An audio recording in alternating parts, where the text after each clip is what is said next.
ملاذ الناس في دين ودنيا بذول دون من بالنوالي شجاع في اختياد واغتنام إلى الإسلام مع ترك المحال جواد.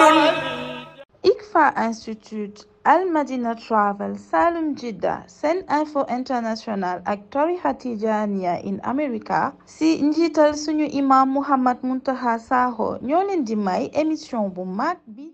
Bismillah. الدرس الثالث من كتاب أيها الولد لأبي حامد رحمة الله عليه. قال: أيها الولد النصيحة سهل والمشكل قبولها. My dear son, to advise others is an easy matter. The difficulty is accepting advice. Giving advice is very easy, but accepting it is the matter. Why? Say, لأنها في مذاق متبع الهوى مر. Since it is bitter for those who follow their own inclinations and desires. إذ المناهي محبوبة في قلوبهم. They love the forbidden from the depth of their hearts. على الخصوص من كان طالب العلم الرسمي مشتغلا في فضل النفس ومناقب الدنيا. This is more applicable to seekers of knowledge and students of learning, those of them who are busy in the self-excellence and the benefits of this world. فإنه يحسب أن العلم المجرد له وسيلة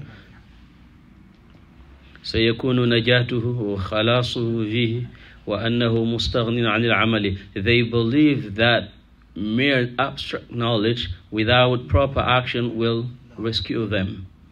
وهذا اعتقاد الفلاسفة. This is the belief of the philosophers. سبحان الله العظيم.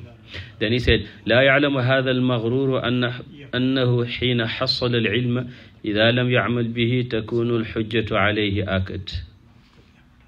They do not know this much, that when they acquire knowledge, if they do not work according to it, the indictment against them is a way more certain. And then he quoted the hadith, إن أشد الناس عذابا يوم القيامة عالم لم ينفعه الله بعلمه. The person most severely punished on the day of judgment is the learned one who did not follow Allah subhanahu wa ta'ala's guidance and did not benefit from his knowledge. قال وروي أن الجنيد رحمه الله رؤي في المنام بعد موته. It has been narrated that someone saw Al-Imam Junaid after his death in a dream. فقيل له ما الخبر يا أبا القاسم. And Junaid was asked, what news do you have, Abu al-Qasim? Oh, Abu al-Qasim. Abu al-Qasim is a laqab or a kunya for anyone whose name is Muhammad, but especially Sayyidina Rasulullah صلى الله عليه وسلم. قال طاحت العبارات وغنيت الإشارات وما نفعنا إلا ركعات أو ركيعات ركعناها في جوف الليل. Junaid said, perished are the speeches and vanished are the allusions. Nothing benefited us except the prostrations which we made in the middle of the night. Junaid was an eloquent scholar, and when he spoke to people, his speech reached the hearts of the people because of his state and his maqam. He said when he died, all those speeches didn't benefit. Only actions benefited. He said, Rukay'atun raka'na. You know, those raka'ah we prayed at night. Yes, we should speak that which is good with the niyyah, it becomes an action. But fulfilling the speech is a way more difficult. Ask Allah Tabaraka wa Ta'ala to grant us tawfiq of knowing and acting according to the good things we know.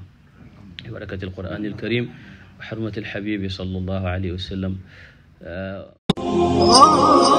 ana lan ngeen doon wuti ca Makka muy jàllaaba muy cuuraay muy bépp accessoire buy jógee Makka ana lu ngeen di wuti Makka lépp loo xam ne da ngeen koy jëli ji ba Dubaay lépp loo xam ne da ngeen koy jëli ji maanaam foofu nga xam ni moom moo di ca Makkatul Mukarram am na fii nga xam ni moom moo di ci Saloum Jidda Saloum Jidda nekk fii ca 48 rue Fleuris angle Paul Hall muy li nga xam ni moom moo di ijab yi nga xam ni kat moom la jigéen ñi di muuro muy li nga xam ni moom moo di cuuraay muy zamzam muy lépp loo xam ne da di abbaaya wala sijaada lépp li nga xam ni moom ngeen ca bëgg ñëw leen fii nga xam ni moom moo di 48 rue Fleuris angle Paul Hall da ngeen bëgg li nga xam ni kat moom moo di oud wala ambre VIP muy parfum yu am maanaa yooyu di bàyyeekoo Makkatul Mukarram wala foofu nga xam ni moom moo di kat ca Dubaay jalaaba yaa nga wook kurus yaa ngi fi mbaxane yaa nga fa parfum oud yaa nga fa sijaada yu baax yaa nga fa kaamin yaa nga fa lépp looy soxla te muy jugee Makka te muy jugee Dubaay ñëwal fii nga xam ni moom moo di Saloum Jidda 48 rue Fleuris angle Paul Hall marché Sandaga Dakar